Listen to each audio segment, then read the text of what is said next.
En 1 de Juan capítulo 5 vamos a estudiar el pasaje que saltamos la semana pasada. Vamos a ver los versículos 16 al 18 de capítulo 5. Y este es un tema que ha causado mucha consternación, mucha confusión a los teólogos durante los siglos desde que fueron escritas estas palabras, porque en cierto lugar estas palabras son un poco ambiguas. Su interpretación es difícil. Y en los estudios de las últimas 3 o 4 semanas, yo he leído no sé cuántas veces este pasaje. Yo he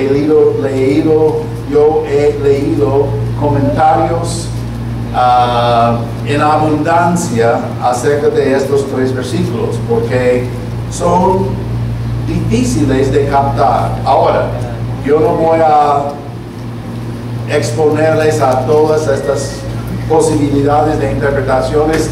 Simplemente esta mañana les voy a dar lo que yo creo en cuanto a estos versículos y lo que yo he determinado de ser la verdad en cuanto a ellos. Puede ser que usted cree otra cosa. Perfecto, porque la Biblia dice que la misma palabra de Dios no es de interpretación privada. Entonces usted puede sacar de la Biblia lo que usted piensa que es la verdad. No dije que puede sacar de la Biblia lo que usted quiere que diga la Biblia. Es cosa muy diferente. Si usted cree que hay una verdad ahí, bien. Pero usted no puede decir, bueno, yo creo que la Biblia dice eso porque es mi conveniencia que diga esto. No, eso no sirve. Entonces, vamos a la primera epístola de Juan, capítulo 5, versículos 16, 17 y 18. Y dice lo siguiente: si alguno viere a su hermano cometer pecado que no sea de muerte, pedirá y Dios le dará vida. Esto es para los que cometen pecado que no sea de muerte. Hay pecado de muerte, por el cual yo no digo que se pida. Toda injusticia es pecado, pero hay pecado no de muerte. Sabemos que todo aquel que ha nacido de Dios no practica el pecado, pues aquel que fue engendrado por Dios,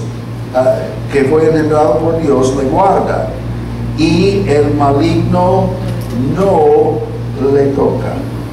Ahora, Padre, en este momento necesitamos de tu sabiduría, necesitamos comprensión de este pasaje que es un poco complicado.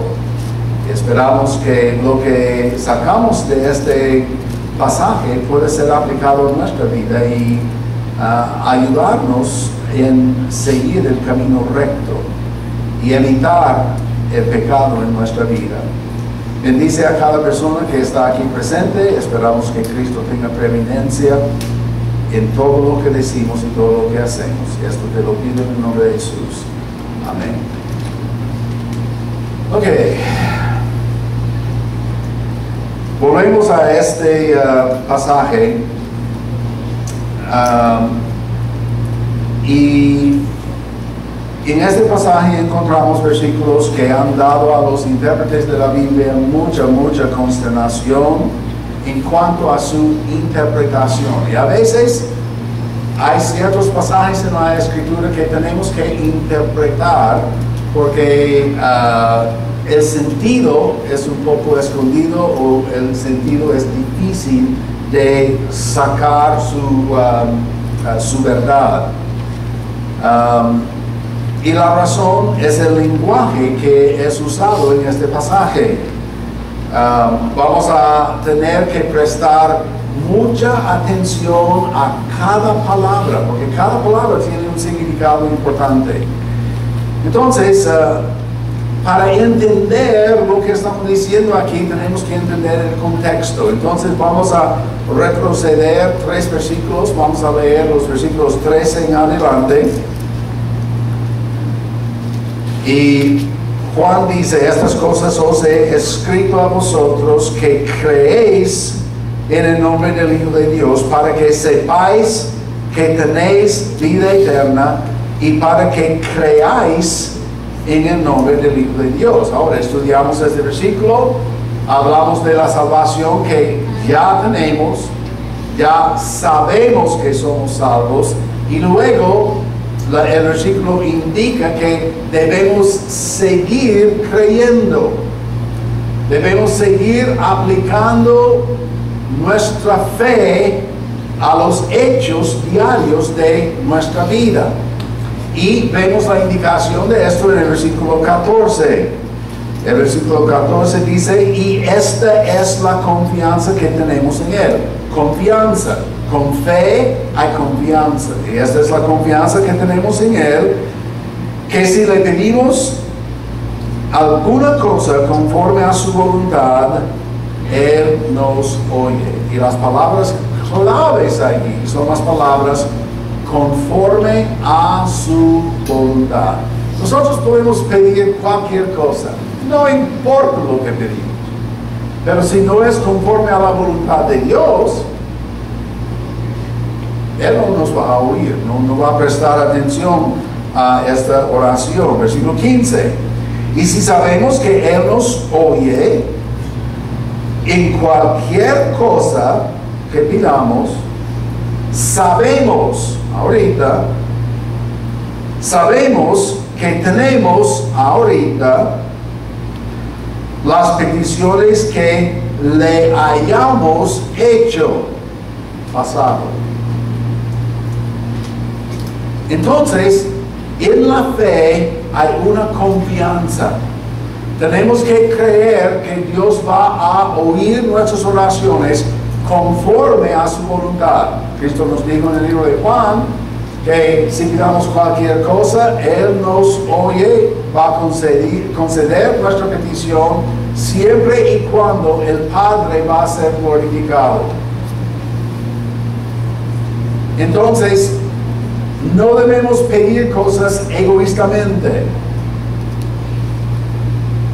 No debemos pedir cosas, bueno, Señor, yo quiero tener una cuenta bancaria con $500,000 de lempiras para que tenga yo la seguridad de la vida. Dios, lo siento hermanos, probablemente Dios no va a oír una oración así. A menos que, si Él quiere darle $500,000 de lempiras y Él será glorificado por esto, y si usted utiliza este dinero para su honra y su gloria en su ministerio, Él puede concederle $500,000 de lempiras. Hay sectas aquí en la ciudad que están diciendo que usted puede pedir cualquier cosa y si tenga suficiente fe, Dios le va a conceder esto. Y eso no es cierto. Disculpe que lo diga, pero no es cierto. Ahora bien, en este contexto, orando conforme a la voluntad de Dios, sabiendo que Él va a oír nuestra oración, sigamos al versículo 16 en este contexto. Ahora bien, si alguno viere a su hermano, no dice si alguno ve, dice viere. Y esto es condicional. La idea es de no simplemente ver un pecado en su hermano. Mira lo que dice. Si uno viere este pecado o un pecado a un hermano cometer pecado que no sea de muerte. ¿Ok? Eso indica que sí hay pecados de muerte.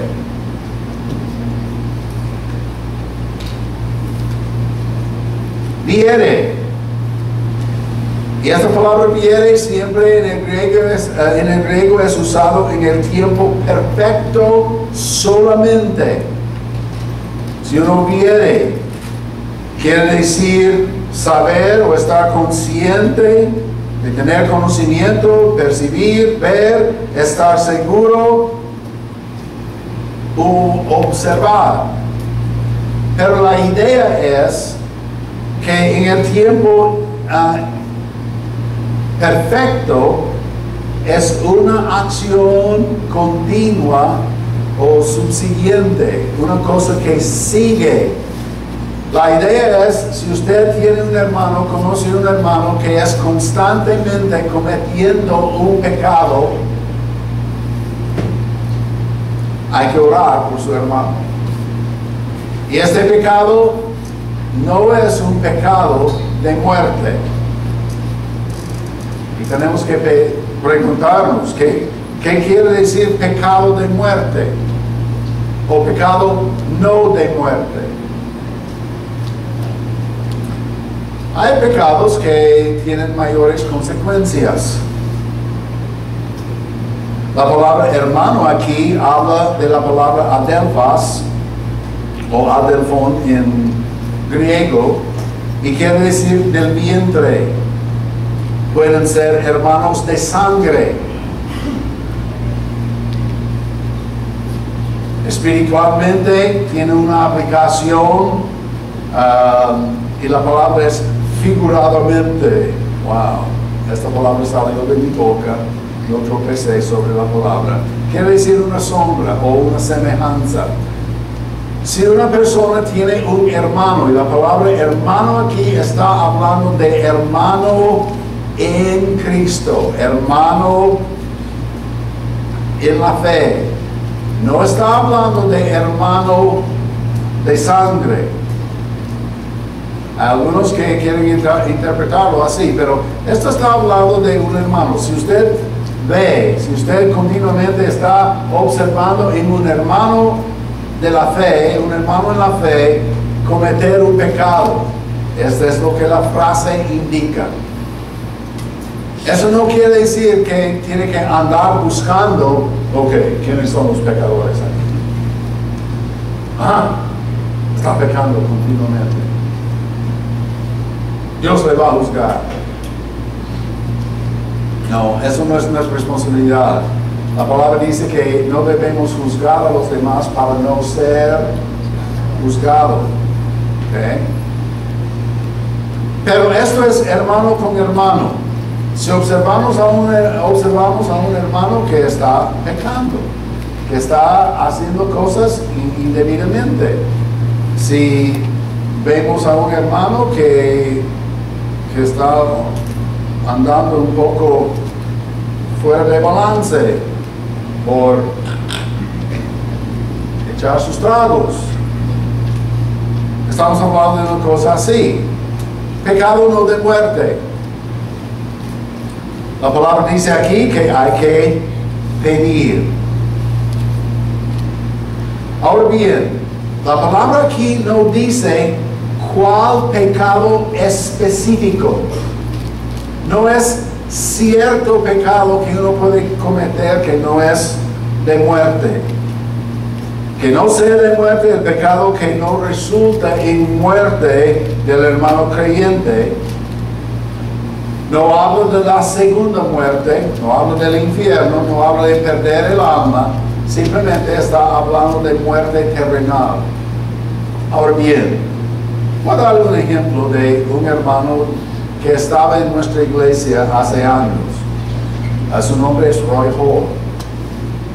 Yo puedo nombrarlo porque él me pidió contar su historia donde quiera que vaya yo, porque su historia es triste. El hijo de Roy Hall fue matado a balazo. Debía a un amigo 2 lempiras. Y el hermano de su amigo estaba tan enojado con Gerald por no pagarle esos 2 lempiras que sacó de su carro una pistola 22 Llegó donde Gerald, Gerald levantó el brazo y el hombre le tiró una bala 22, una cosa chiquita, pero la bala penetró todo su cuerpo, desde arriba para abajo, perforó su pulmón, no tocó el corazón, pero perforó sus intestinos en varios lados y otros órganos, y tenía mucho daño interno. Le intervinieron, la intervención era supuestamente exitoso, pero le pegó una infección adentro y yo estaba a su lado a ver al joven morir. No fue cosa muy bonita, fue cosa triste. Bueno, los padres iban a reclamar el seguro del papá del joven que le mató, pensando que iban a ganar el caso sin dificultad.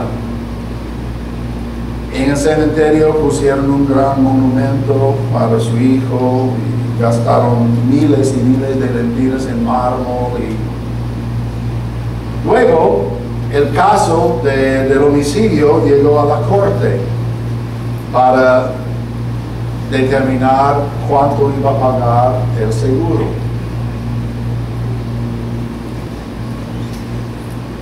Llegó a la noticia de Roy que este hombre había comprado el juez. Entonces, jamás voy a olvidar eso. Vino a mi casa aquí en Jardines del Valle y me dijo: hermano Douglas, para sacar el dinero que ya hemos gastado en el monumento para mi hijo, voy a tener que ir a la corte y mentir.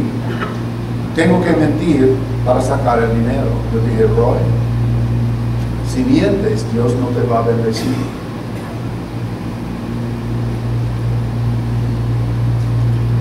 Bueno, él dijo: yo no tengo alternativa. Yo dije: el Señor es tu alternativa. Él puede, con la verdad, llevarle adelante. El hecho de que ya han construido el monumento, probablemente deberían haber esperado. Roy era un empleado de Texaco. Tenía buen trabajo, tenía buen carro, tenía bonita familia, linda casa aquí en Jardines del Valle. Tenía toda la vida ya hecha. Era un hombre de avanzados años, no tan viejo. Pero fue a la corte y mintió. Y desde entonces su vida fue para abajo. Perdió su trabajo, perdió su carro, perdió su casa. Empezó a salir con otra mujer, perdió su dignidad. Perdió todo hasta que su salud, perdió su salud. Y orábamos por Roy Hall que volviera al Señor, pero no volvió. Unos años después recibí noticia que estaba en una clínica aquí, clínica en Matamoros, creo que era, que él estaba en el hospital y tenía ronchas por todos sus cinturón. Había perdido peso. Yo no pude ver que era Roy. Y cuando yo entré en el cuarto allí, él empezó a llorar y lloró descontroladamente. Y me dijo: don Douglas, yo he arruinado mi vida por el pecado. No, mentira. Infidelidad a mi esposa, he perdido todo, casa, carro, trabajo, y mírame, aquí estoy, vivo. Y me dijo: quiero que haga una cosa, donde quiera que vaya, quiero que cuente mi historia a la gente para que no pequen abiertamente.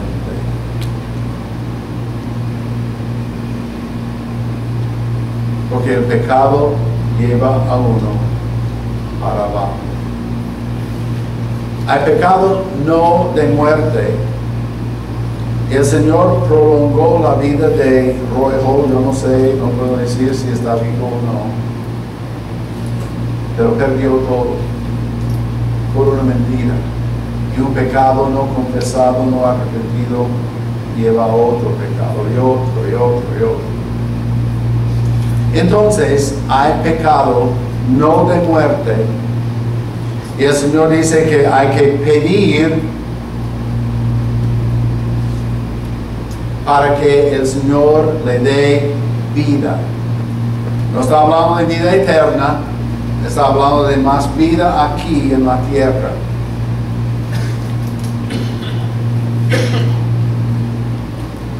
Pero también el versículo 16 dice que sí hay pecado de muerte. Ahora debemos orar por una persona que ha cometido pecado no de muerte. Pero luego dice aquí en versículo 16, hay pecado de muerte por el cual yo no digo que se pida. Esa es una cosa difícil. ¿Cómo podemos saber si debemos pedir si la persona no ha muerto todavía?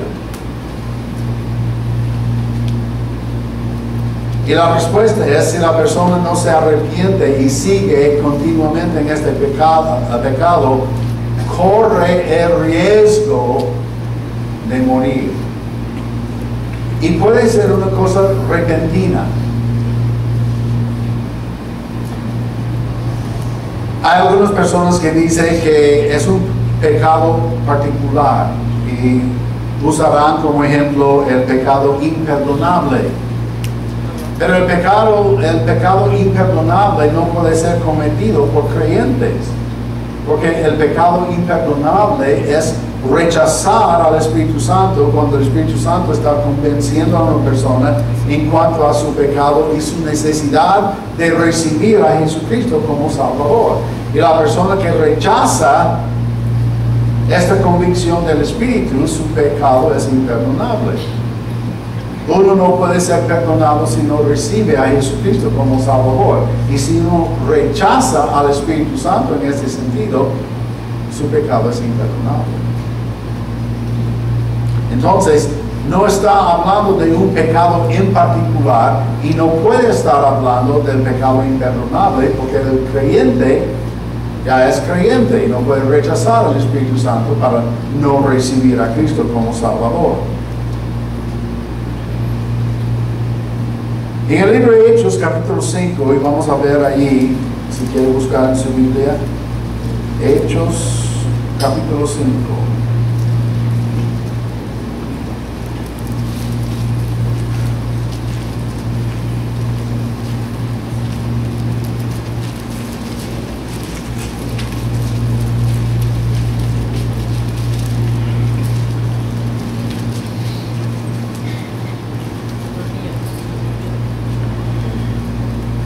La iglesia de Jerusalén estaba en su infancia y los hermanos estaban compartiendo sus bienes. Algunos estaban vendiendo propiedades y dando el dinero a los discípulos para proveer las necesidades a los pobres y a los necesitados en la iglesia. Tenían las cosas en común. Versículo 36 dice entonces José, a quien los apóstoles pusieron por sobrenombre Bernabé, que traducido es hijo de consolación, levita, natural de Chipre, como tenía una heredad, la vendió y trajo el precio y lo puso a los pies de los apóstoles. Ahora, versículo 1 del capítulo 5. Pero cierto hombre llamado Ananías, con Zafira su mujer, vendió una heredad y sustrajo del precio, sabiéndolo también su mujer, y trayendo solo una parte, la puso a los pies de los apóstoles. Y dijo Pedro, Ananías, ¿por qué llenó Satanás tu corazón para que mintieses al Espíritu Santo y sustrajeses del precio de la heredad, reteniéndola, no se te quedaba a ti, y vendida no estaba en tu poder. ¿Por qué pusiste esto en tu corazón? No has mentido a los hombres, sino a Dios. Ahora, esto no parece una cosa tan seria, pero hay que recordar que la iglesia estaba en su infancia y todos los hermanos estaban observando a los demás. Mira lo que pasó. Al oír Ananías estas palabras, cayó y expiró. Y vino un gran temor sobre todos los que lo oyeron. Wow.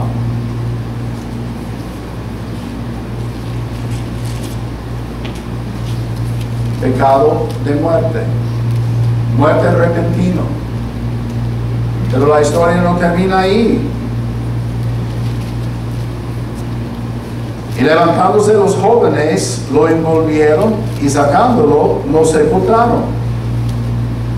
Pasado un lapso como de 3 horas, sucedió que entró su mujer, Safira, no sabiendo lo que había acontecido. Entonces Pedro le dijo, dime, ¿vendisteis en tanto la heredad? Y ella dijo, sí, hermano, amén. Bueno, algo semejante. Sí, en tanto. Y Pedro le dijo, ¿por qué convinisteis en tentar al Espíritu del Señor? He aquí a la puerta los pies de los que han sepultado a tu marido y te sacarán a ti. Y al instante ella cayó a los pies de él y expiró. Y cuando entraron los jóvenes, la hallaron muerta, la sacaron y la sepultaron junto a su marido. Y vino gran temor sobre toda la iglesia y sobre todos los que oyeron estas cosas. Pecado de muerte. Ahora bien, en este caso, era una mentira, era engaño.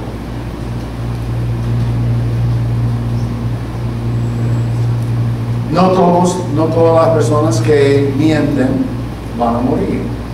Sabemos eso porque somos todos mentirosos. ¿Hay alguien aquí que no es mentiroso? No, todos.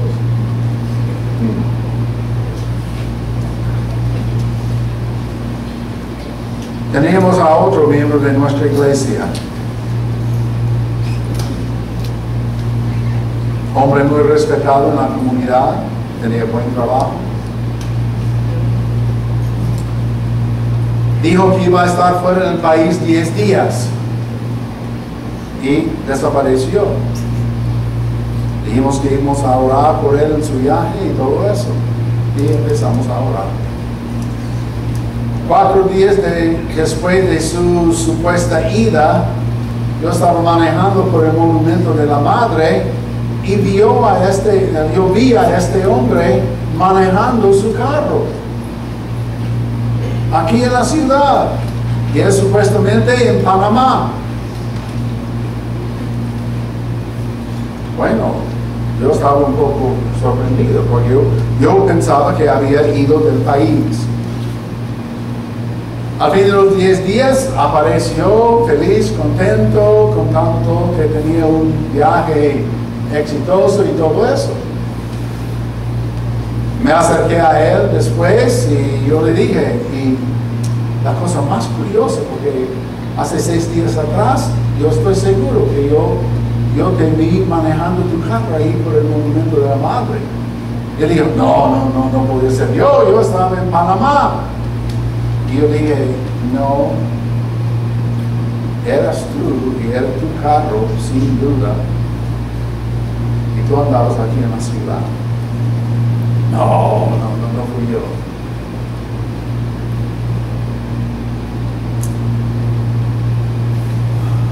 Pocos meses después, el hombre estaba muerto, comido por todo adentro por cáncer.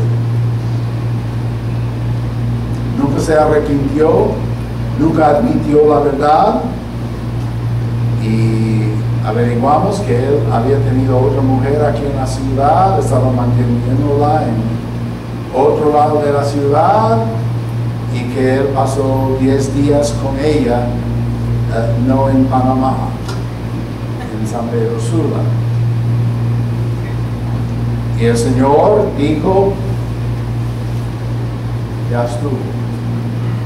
No va a mentir, no va a engañar a su familia, no va a engañar a la iglesia, ya estuvo. Y el hombre murió. Hay pecado a muerte. Ahora bien, no es necesariamente la mentira, puede ser el engaño, que es una clase de mentira. Puede ser otra cosa, puede ser infidelidad. Pero Dios no será burlado. Dios no será burlado.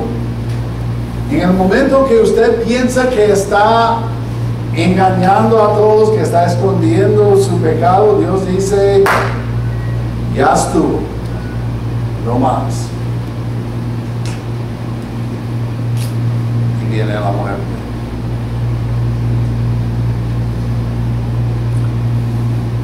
Otra vez en 1 de Juan capítulo 5, la palabra en versículo 17 dice, toda injusticia es pecado, pero hay pecado no de muerte. Ahora bien, cada uno de nosotros, cada uno va a pecar. Eso es inevitable, porque vivimos en esta carne. Y no cada vez que pecamos vamos a morir. Somos salvos. Somos del Señor. Y así dice el versículo 18. Sabemos que todo aquel que ha nacido de Dios no practica el pecado. No practica el pecado. Pues aquel que fue engendrado por Dios le guarda. Y el maligno no le toca. Entonces Dios es nuestro Padre. Dios es nuestro protector. Y es cierto que andando en esta carne vamos a seguir pecando. Pero no vamos a engañar. No vamos a engañar a Dios. No vamos a engañar a la congregación. No vamos a engañar a la familia. No vamos a engañar a los compañeros de trabajo. Si uno sigue pecando en un área continuamente, constantemente, puede ser pecado de muerte. Puede ser, no necesariamente. Y el Señor dice, si una persona es agarrado en este pecado y es retado, su pecado expuesto, y no se arrepiente, corre el peligro de morir. Y Juan dijo, no es necesario que siga orando y pidiendo al Señor por esa persona, porque la muerte viene.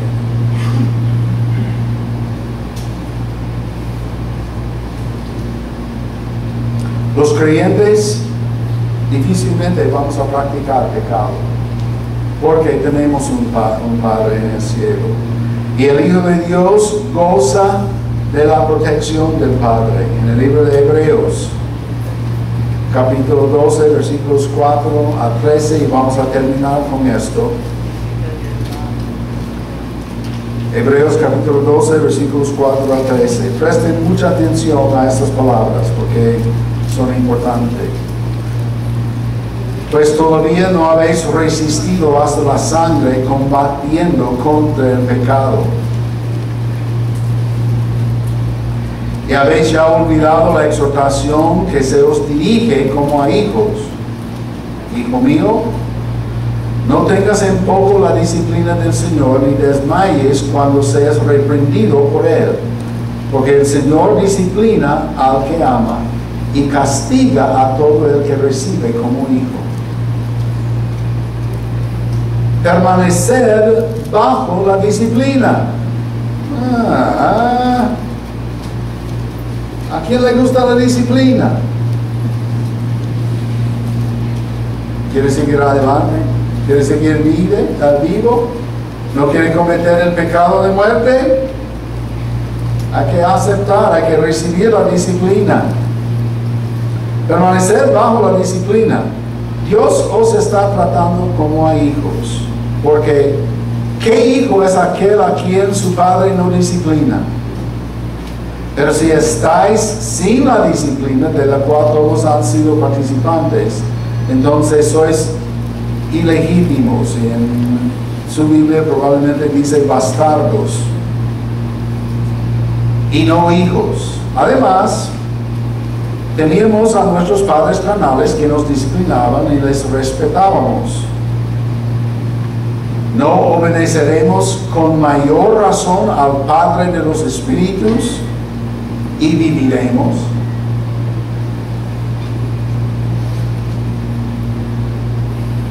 Ellos nos disciplinaban por pocos días como a ellos les parecía, mientras que Él nos disciplina para bien, a fin de que participemos de su santidad. Al momento, ninguna disciplina parece ser causa de gozo, sino de tristeza. Pero después da fruto apacible de justicia a los que por medio de ella han sido ejercitados. Por lo tanto, fortalecer las manos debilitadas y las rodillas paralizadas, y enderezad para vuestros pies los caminos torcidos, para que el cojo no sea desviado, sino más bien sanado. Ahí está. ¿Debemos temer la muerte? Si somos creyentes, no. Pero si estamos continuamente practicando un pecado y el Señor sigue disciplinándonos y nosotros rechazamos la disciplina del Padre, estamos corriendo peligro. Y como dije, Dios no será burlado. No será burlado. Entonces, hay que estimar de sumo gozo la disciplina del Señor, porque sabemos que Él está trabajando a nuestro bien. Si no somos creyentes, incrédulo, si no hemos confiado en Cristo, todo pecado es de muerte. Y no estamos hablando de muerte terrenal, estamos hablando de la segunda muerte. Muerte, separación de Dios, muerte en el lago de fuego para siempre, donde no hay remedio, donde no hay la habilidad de arrepentirse. Si usted no es creyente en Cristo, todavía hay oportunidad. Si usted es creyente en Cristo y está involucrado en un pecado continuo que le está debilitando espiritualmente, que está llevándole a lugares donde no debe ir, hay que arrepentirse, hay que orar, y Dios va a extender su vida. Padre Santo, te damos gracias por tu palabra. Sabemos que tu palabra es verdad. Sabemos que hay pecado no de muerte, hay pecado de muerte.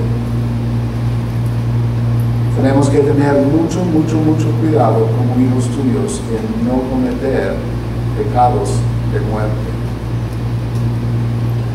Si no, Puestos bajo tu disciplina, nos arrepentimos, confesamos nuestro pecado y tú no extiendes nuestra vida. Te doy gracias por cada persona aquí presente esta mañana. Yo te pido, Padre, si hay personas que todavía no se han entregado a Cristo, que muy pronto, que hoy mismo se entregan a ti. Hay otros que deben tomar decisiones en cuanto al bautismo, el primer paso de obediencia después de confiar en Cristo. Hay otros que están buscando iglesia y yo te pido que se presenten para ser miembros con nosotros y funcionar en esta iglesia activamente. Necesitamos más obreros, necesitamos más hermanos. Queremos el compañerismo con ellos y queremos ayudarles a seguir creciendo y madurando en nuestro Señor. Que tu Espíritu tenga libre entrada a nuestros corazones hoy. Te pido todo esto en el bendito y sagrado nombre de nuestro Señor Jesucristo. Amén. A propósito, si usted ha recibido